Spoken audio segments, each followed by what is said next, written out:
Conversation continues here on the Washington Journal, taking a look at the oil industry and specifically Cushing, Oklahoma, where more than 300 farm tanks dot the land in the central part of the state between Oklahoma City and Tulsa. 13 companies operate crude companies. For the legislative side of this conversation, we're going to go up to Capitol Hill, where Senator James Inhofe, a Republican from that state, is joining us from Russell Rotunda to talk about Cushing, Oklahoma. But, sir, let me begin first with your health, because you returned to Washington just 2 days ago, Senator, after undergoing quadruple bypass surgery earlier in October. How are you feeling?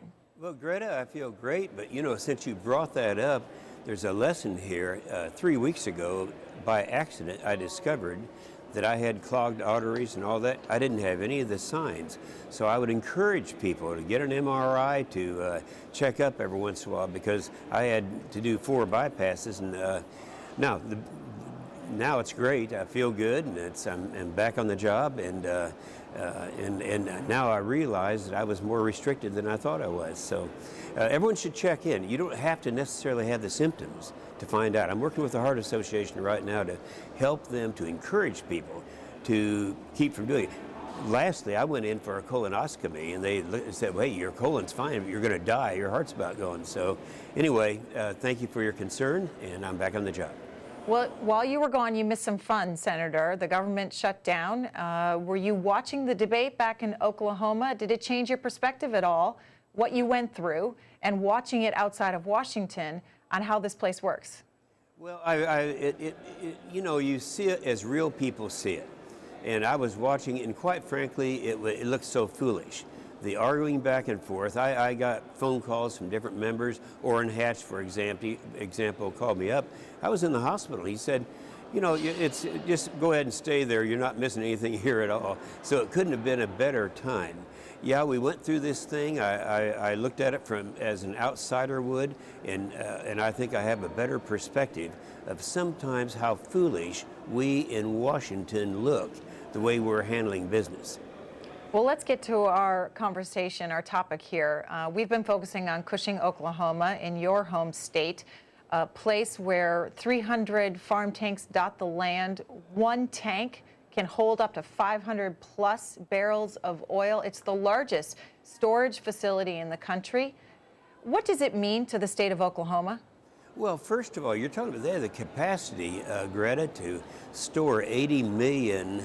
It's just incredible what they can do there. It is clearly the crossroads of all the pipelines going in and out. Now, what does it mean to us? There are 8,000 people in the town of Cushing. If we can get this thing moving, and if the president had not stopped what was happening with the Keystone Pipeline coming in from the north, it would be about another 8,000 people would be employed as we speak. Now, we are in pretty good shape in Oklahoma, and I hope and I appreciate, first of all, you're covering this issue. The big problem here is we have a president who's had a war on fossil fuels, and the pipeline is just a small part of that. But we're in a position right now where we could have tremendous advances in our economy. Just look at Oklahoma, Texas, North Dakota. We average about a 4% unemployment rate, which most people agree is full employment. And so we need to go ahead and develop those resources that we have.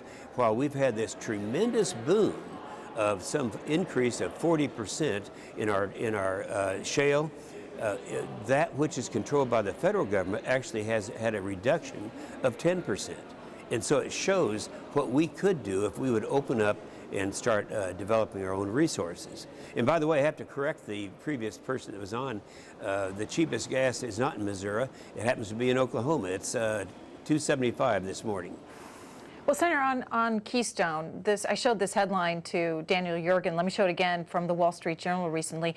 U.S. refiners don't care if Keystone gets built. That's because railroads are carrying soaring amounts of crude from Canada down to the refineries along the U.S. Gulf Coast, reducing the need for the Trans-Canada Corporation project, which is still awaiting approval from the U.S. government.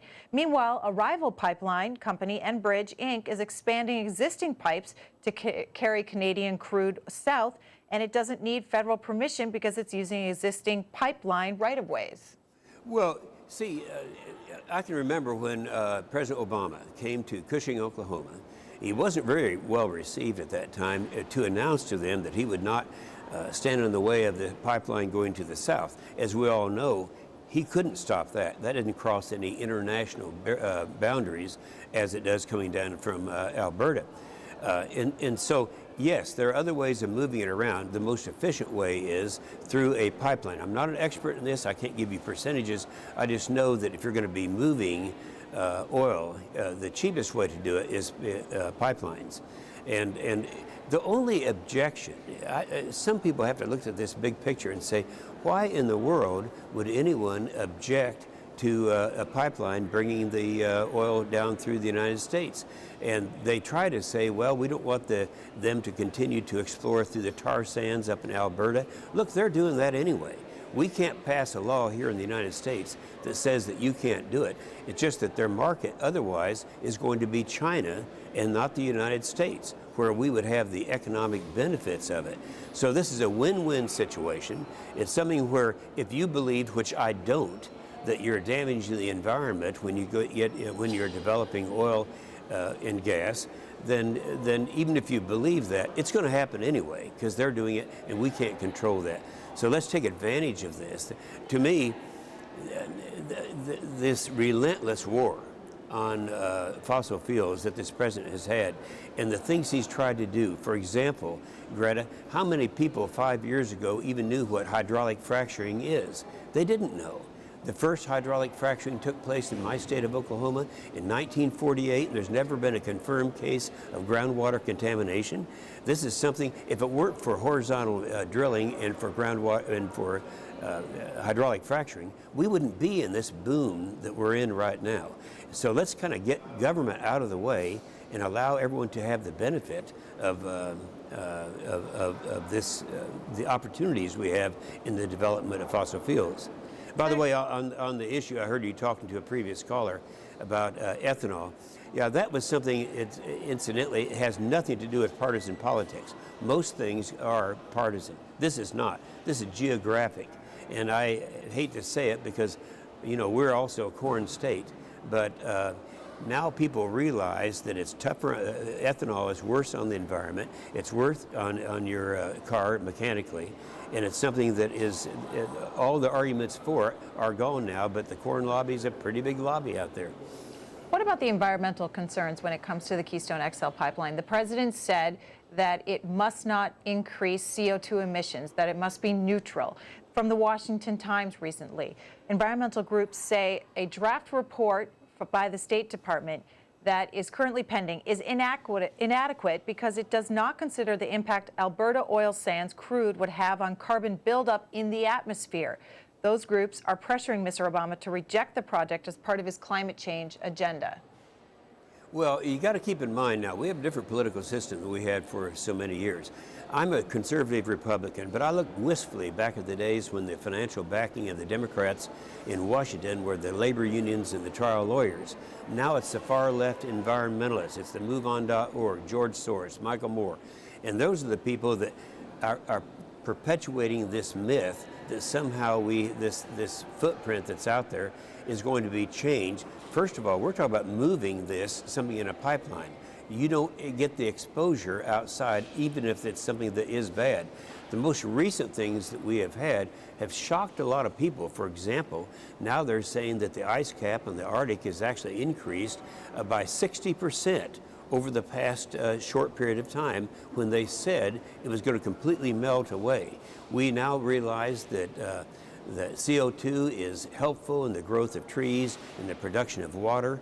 And so this whole thing has been something that has been used by the far left. And of course, Obama, that's where he's coming from, and he feels he has an obligation. So you're going to hear a lot of this stuff. In the case of hydraulic fracturing, it does not, we had a hearing just yesterday on this, on methane emissions. And hydraulic fracturing is not the villain that they try to make it into. But keep in mind, if they can kill hydraulic fracturing, they can kill a lot of fossil fuels, and that's their goal. Now, who suffers for that? It's the economy throughout America. You stop and realize, I can remember when it used to be that people thought the oil and gas production was all out in the western part of the United States. That's not true anymore. If you look at the Marcellus change, you're talking about New York, the state of New York and Pennsylvania. They could all be benefiting right now, the same as we are benefiting in the states I just mentioned, when we're, for all practical purposes, at full employment. So they can sit around and talk about the footprint of CO2. I'll tell you, that's still an area where the science is not settled in terms of global warming, climate change, and all of that. By the way, if you don't believe that, read my book, The Greatest Hoax. I cover all of this. And Senator, we are going to get the other voice here on the Washington Journal tomorrow. We'll be talking to environmentalists as well as alternative energy companies about what they're doing when it comes to solar, wind, et cetera. We're talking with Senator James Inhofe, a Republican of Oklahoma, joining us from Capitol Hill this morning because the Senate is in session this week. The House is out. And the senator here to talk to us for just a few more minutes. And Senator, if I could ask you about oil spills in this country, because that's a great concern that we've heard. About what? I'm sorry. About pipeline leaks in our country. We've been focusing on Cushing, Oklahoma, and the pipelines that come into that city. And a lot of our viewers calling up about pipeline regulations. Do they need to be updated to retrofit old pipelines? Okay, I'm really sorry. We're trying to understand what you said. Our reception here is not very good. Would you repeat what you want to ask me? Absolutely. Senator, I was asking about pipeline regulations. Are they adequate? Mm-hmm. Oh, yes. On regulation, it is. The regulation historically of pipelines is for primarily safety purposes. We have not had the accidents that we had in the early stages. I think the regulation has been adequate. I would discourage further regulation in that cost is actually just passed on to those of us who are consuming the products and the benefits we have from moving in a very cheap way this energy around. Senator Jim Inhofe, Republican of Oklahoma. Sir, we thank you for your time and wish you great health and hope that you improve as you go along here. You're very kind. Thank you so much. And